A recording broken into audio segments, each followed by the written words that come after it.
न सद्रूपा माया नैवो भयात्मिका सत् भयाम निर्वाच्या मिथ्या भूता सनातनी। माया न असद्रूपा है, न सद्रूपा है, न उभय रूपा ही है। वह सत्य या असत से अनिर्वाच्य है, मिथ्या रूपा और सनातनी है। इन आदित्य पुराण आदि में माया नामक प्रकृति को पारमार्थिक सत्व आदि रूप से अनिरूप्या कहा है। प्रपंच की अत्यंत तुच्छता या अत्यंत विनाशिता वेदांत का सिद्धांत नहीं है, क्योंकि ना भाव उपलब्धे भावे चोपलब्धे इन वेदांत के सूत्रों ने अत्यंत तुच्छता का निराकरण किया है। सद्वाचा वरस्यम असद्व्यपदेशादिति चेन धर्मांतरणे वाक्य शेषात् वे धर्म्याच न स्वप्नादिवत् इत्यादि यथाश्रुत वेदांत सूत्रों से प्रपंच की सत असत रूपता की ही सिद्धि होती है। धर्मांतरेण का अर्थ है अतीत और अनागत धर्म से, और शास्त्रों में स्वप्न आदि दृष्टांत क्षण भंगुरत्व और पारमार्थिक असत्व अंश से ही जानने चाहिए, क्योंकि स्वप्न आदि में भी साक्षी भाष्य मानस पदार्थ माने गए हैं। यदि ऐसा न माने तो संध्या सृष्टि राहहीति वेदांत सूत्र से ही स्वप्न में जो सृष्टि का अवधारण किया उससे विरोध होगा। न स्वप्नादिवत् इस वेदांत सूत्र में जागृत प्रपंच का केवल मानसत्व होना ही निषेध किया है। इससे जो स्वप्न आदि के दृष्टांतों के द्वारा प्रपंच को मनोमात्र माना है, वह नवीन वेदांतियों का अपसिद्धांत ही है, क्योंकि वेदांत सूत्र ने भी स्वप्न तुल्यत्व के अभाव का निर्णय किया है। इसलिए यथोक्त ही प्रपंच का असत्व ब्रह्म मीमांसा का भी सिद्धांत समान तंत्र सिद्ध है। कोई यहाँ उत्तर विशेषण में अर्थ क्रिया कारित्व ही सत्व विवक्षित है, और वह प्रलय काल में प्रकृति और प्रकृति के कार्य में होता नहीं। अतः प्रकृति सत नहीं ऐसी शंका करते हैं, वह ठीक नहीं है, क्योंकि इस युक्ति से ईश्वर से अन्य पुरुष भी प्रलय काल में अर्थ क्रियाकारी न होने से असत हो जाएंगे। अतः प्रधान के पारमार्थिक सत असत के अभाव की सिद्धि के लिए उसके विकारों के भी पारमार्थिक सत असत नहीं है, यह प्रतिपादन करने के लिए प्रधान का विशेषणांतर है। निह सद सदिति निर्गत है सत असत जिससे ऐसा विग्रह है। प्रधान वृत्ति जितना विकार समूह है वह पारमार्थिक सत नहीं है, क्योंकि परिणामी होने से अपने धर्मों द्वारा प्रतिक्षण उसका विनाश होता रहता है। आदि अंत की व्यक्ति अवस्था से भी असत ही है।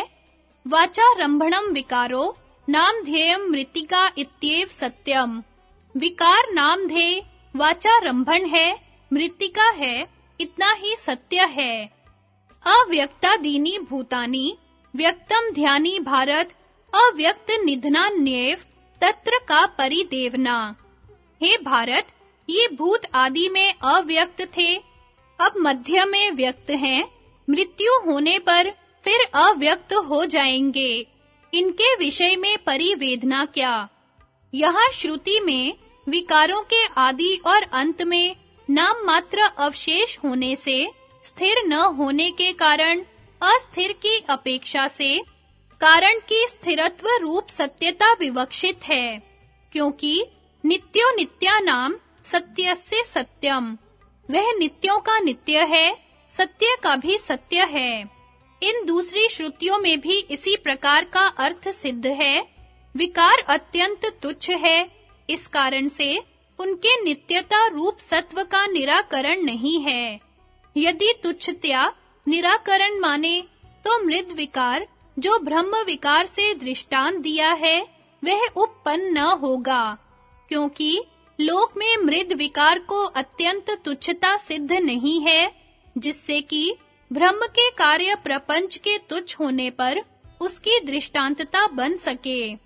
जिस प्रकार प्रधान वृत्ति कार्य समूह अत्यंत सत नहीं है, उसी प्रकार अत्यंत असत भी नहीं है, क्योंकि अतीत और अनागत रूपों से सदा ही सत है।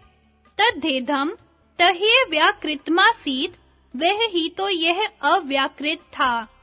आसीदीदम तमो भूतम प्रज्ञातम लक्षणम अप्रतकर्यम विज्ञेयम प्रसुप्तम इव सर्वतः। यह दृश्य जगत प्रलयावस्था में तमोभूत, अप्रज्ञात, अलक्षण, अप्रतकर्य, अविज्ञेय, सर्वतः प्रसुप्तवत था। इत्यादि श्रुति और स्मृतियों से कार्य जगत की कारण रूप सत्ता सिद्ध है।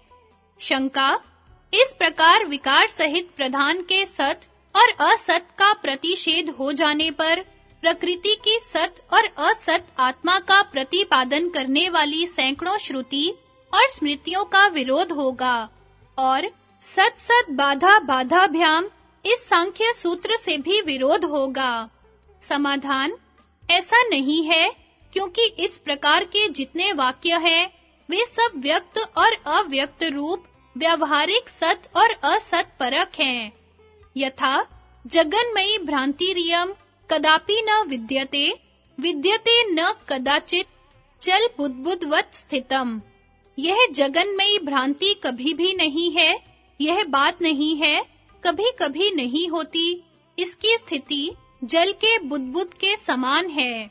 भ्रांति यह पारमार्थिक भ्रम को लेकर ज्ञान और ज्ञेय के अभेद रूप की विवक्षा से कही गई है। अतएव गौतम सूत्र है, तत्व प्रधान भेदात मिथ्या बुद्धि द्वे विद्योपत्रीति। तात्विक मिथ्या बुद्धि अनित्य पदार्थ का ज्ञान है, वह प्रधान मिथ्या ज्ञान है। प्रसिद्ध मिथ्या ज्ञान है, जैसे शुक्ति में रजत ज्ञान। पारमार्थिक भ्रम का लक्षण है तद्भाववती, तत्प्रकारक अथवा असद विषयकता। यह दोनों ही परिणामी नित्य पदार्थ बुद्धियों में है। व्यवहारिक और परमार्थिक भेद से सत्ता आदि की द्विप्रकारता विष्णु पुराण आदि में प्रसिद्ध है। सद्भाव एषो भवते मयोक्तो ज्ञानम तथा सत्यम सत्यमन्यत एतत् यत् संव्यवहार भूतम तथापि चोक्तम भुवना आश्रितम तत्। जैसे यह ज्ञान सत्य है और अन्य सब असत्य है, और यह जो समव्यवहार रूप है जो लोक के आश्रित है, वह कह दिया है। तीसरी लोक सिद्ध परमात्म चैतन्य सत्ता भी है, जो मनोमात्र परिणाम शुक्ति में रजत और स्वप्न के पदार्थों की सत्ता है। जो परमात्म चैतन्य सत्य है, जीव चैतन्य सत्य नहीं है। यह वेदांत रहस्य है। नान्यो अतो अस्ति दृष्टा, श्रोता, मंता, बोधा इत्यादि श्रुति सिद्ध हैं। वह तो लय शून्यत्व रूपा अति पारमार्थिक सत्ता के अभिप्राय से समझनी चाहिए। प्रलय काल में ही परमात्मा में प्रकृति और पुरुषों के व्यापार के उपरम रूप लय होता है। प्रकृति ही पुरुषच शोभो लियते, परमात्मा मनि। प्रकृति और पुरुष ये दोनों परमात्मा में लीन होते हैं। परमात्मा सदा जागृत रूप से लय शून्य है, वही परमार्थ सत्य है। प्रकृति और पुरुष परमार्थ सत्य नहीं है। यह नवीन वेदांत वाक्यों की मर्यादा है।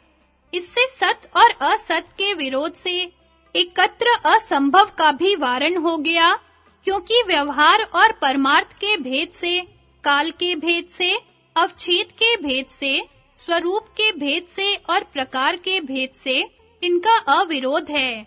इस प्रकार श्रुति और न्याय से सिद्ध सत्यत्व और मिथ्यात्व के विभाग को न जानते हुए आधुनिक वेदांतियों के प्रपंच का अत्यंत असत्यत्व आदि रूप नास्तिकों के सिद्धांत के अनुसार अब सिद्धांत है। अतः मुमुक्षुओं को दूर से ही त्यागने चाहिए, क्योंकि सामान्य से अन्यत्र सिद्धांतों को ही ब्रह्म मीमांसा के सिद्धांत कहा गया है। लिंग मात्र परिणाम का उपसंहार करते हैं। एष तेषाम, यह गुणों का लिंग मात्र परिणाम है।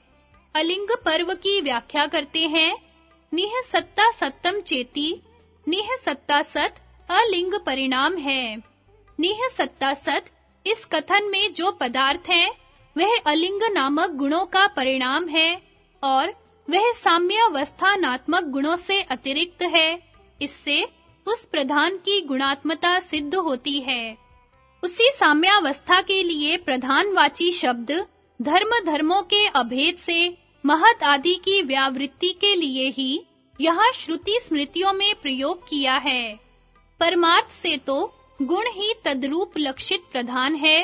भाष्य में गुणों को ही प्रधान शब्द से कहा है।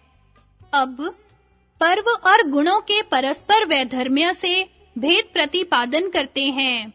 उनमें से पहले अलिंग अवस्था रूप पर्व का तीनों पर्व से और गुणों से वैधर्म्य का प्रतिपादन करते हैं। अलिंगावस्थ्यामिति पुरुषार्थ विषय भोग और विवेक ख्याति तथा उनके कार्य सुख और दुखा भाव लिंग अवस्था के प्रति हेतु नहीं है, क्योंकि अलिंग अवस्था में आदि में सृष्टि के पहले पुरुषार्थता पुरुषार्थ समूह कारण रूप से अभिमत नहीं हो सकते। दुख निवृत्ति की व्यावृत्ति के लिए कारण यह शब्द कहा है।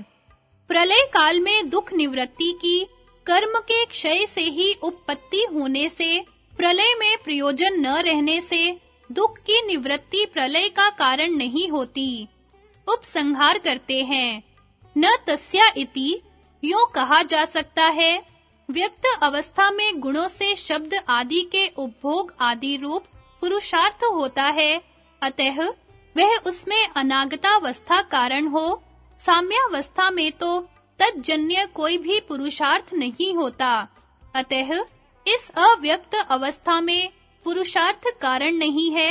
इससे क्या प्रयोजन है?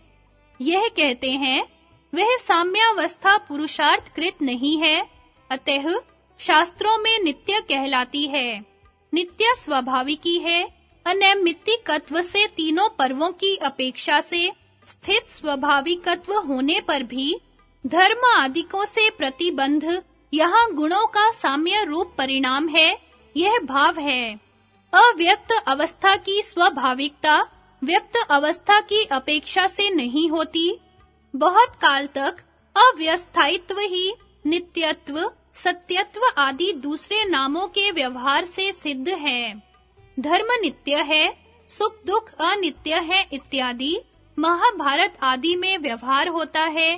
इस प्रकार का नित्यत्व गीता आदि में कहा है।